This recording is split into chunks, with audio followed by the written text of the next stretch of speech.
got me falling for you. Sidestep, day trip, pulling me both ways like a. Binilan ako ni Papa ng gamot. Yan. Isisip ko na pat inuupo guys. Inaantay namin si Adi dito sa labas. Tubig. Isa tayo. Yusef. Tapos Soul Mix Advance. Soul Para mas effective. Sabi? Kasi may zinc. Inom tayo ng gamot. Ng gamot.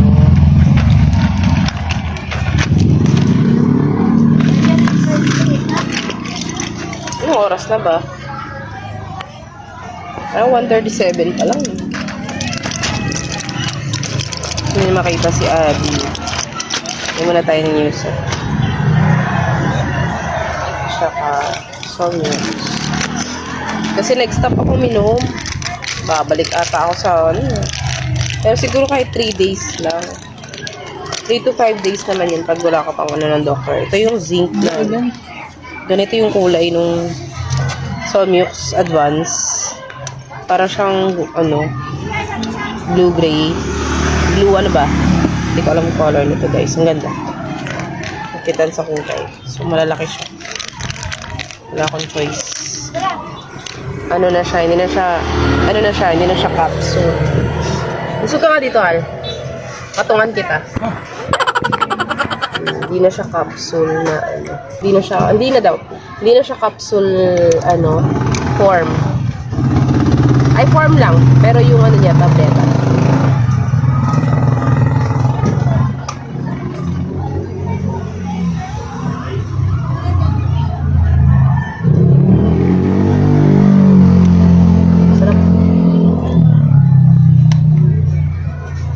Good morning guys. So, medyo masama pa pakiramdam kaya hindi ako nakakapag-exercise.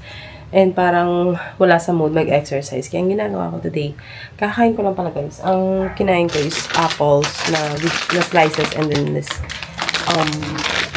And then, Quaker Oats lang ako. This one. Quaker Oats na banana and honey flavor. At si Papa tulog pa. And si Adi ay nasa taas din. Sumama pakiramdam niya kagabi. Pinainom ko na siya ng paracetamol. Medyo okay na daw siya ngayon. Buti na lang din naman inuubo. Sana nga hindi matuloy-tuloy yung kanyang sakit. Kasi ang hirap magkasakit guys. Lalo't nag-aaral na sila. Back to school na kasi. So mahirap. Anyway, ngayon ang ginagawa. Alam niyo ba? Naglalakad lang ako dito. Habang nanonood ako nitong Educated Wonder na may 3 million views na ngayon. Ano siya? AI. 9 Japanese habits that quietly keep you slim. No gym needed.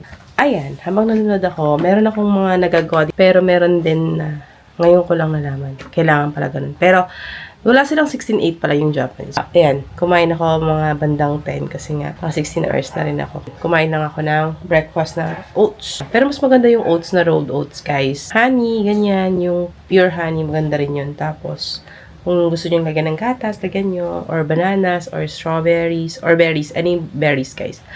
And ako naman, yung ginawa ko lang, ayun nga pala, meron kaming blueberry. Hey! So anyway, may apple naman, slices of apple. Ayan, hindi ko siya sinasama sa oats. Hinihiwalay ko siya. Gusto ko, mas nafe-feel ko yung lasa ng apple and fresh lang. Na walang sama-sama na dun sa mismo oats. And grabe guys, nakatulog kami, hindi na kami nakaalis kanina. Imbis marami kami pupuntahan, dapat sa palengke, bibili ng mga ganito, ganyan. Eh, masama pa nga pakiramdam. Nakatulog ako dito. Si Papa inayaan lang ako. Inayaan lang ako.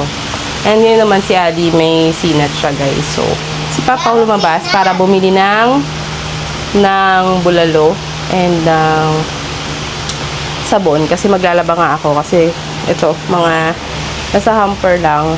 Ito yung mga damit na nasa taas. Meron pa sa labas. Yung mga nasa taas is yung mga paghinuhubad lang namin once na nasa taas na mismo. Pero ito yung mga nasa taas kami. Kaya hindi na namin na ibababa. Diretso na lang.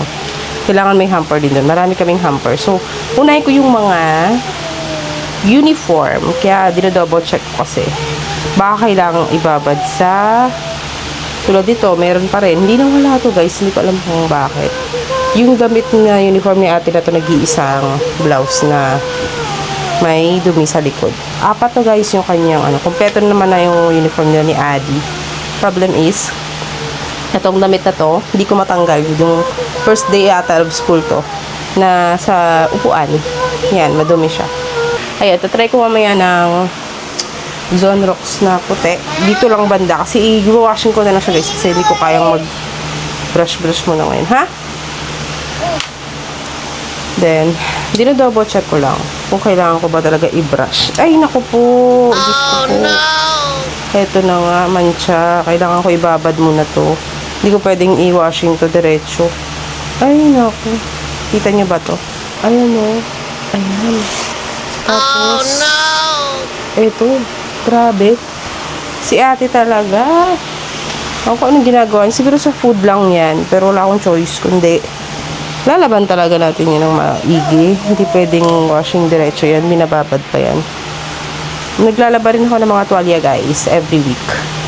Kasama yung mga punda, mga lahat ng beddings. Anyway. May sipon pa rin. Madikit yung sipon ubo. Excuse me lang sa mga kumakain. Pero talagang ang hirap. May sakit. Kaya kailangan natin ng nagla-lemon na water din ako. Ayan. Sinasama ko na lang yung mga white din na mga towel, bra, ayan, baby bra. Yun lang.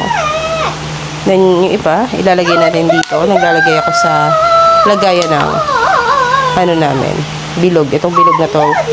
So, pag nag-washing kami ng mga bra or ng mga, alam mo yung sensitive na mga damit, dito namin nilalagay.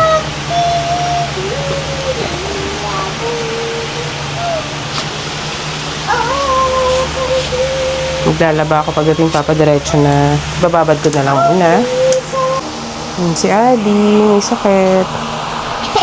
Ay sus. Hindi ko alam kung bakit nagkasakit siya. Wala pa namang signs of cold and cough. Pero, bumababa naman siya. And buti matakaw. Tingnan mo. Ano yan? Hap. Ah, Natanggal ko. kaya nga, dapat ayusin ko na yan. Hindi. Ano ito? Mabalik ka rin. Yun. Okay na. Okay, bye-bye. Say bye, guys. Yan, meron tayong bulalo. Binili Papa. Ang dami, kaya 2 tasa ang bihan. Tapos, worth 170. Ulam ni Adi ay chicken. Tingnan mo. Tumatawag siya sa inyo. Tingnan Sa mo. lulot daw lang kasi chinecheck siya. Hello. Hello. Kain na. Gutom daw siya, kain na nanonood siya kila Yobab. Kaya nilipat ko muna. Meron sila Kevin Bag. Meron. Mapahingi Magtsatsaa kami ni Papa, chamomile, and with honey. Eto guys, yung sa daddy na just a minute na chamomile na may manzanilla and chamomilla. And guys, na may lemon din. Lagyan ko ng lemon. Mainit yun.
Lemon pala, hindi orange. Yung orange yun dun, yung pinakita ko kanina. Sa, nasa 21 pieces na lang to kasi si Adi, nilagyan namin ng 3 pirasong lemon.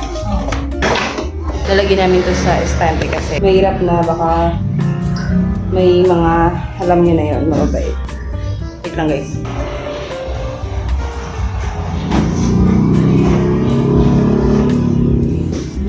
Yung lalagyan natin.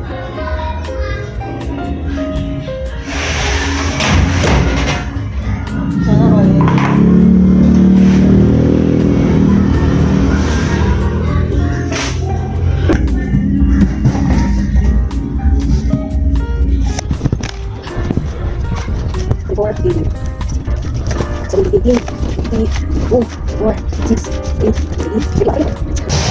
Then, ito yung banana guys. Nasabi may hinog daw agad.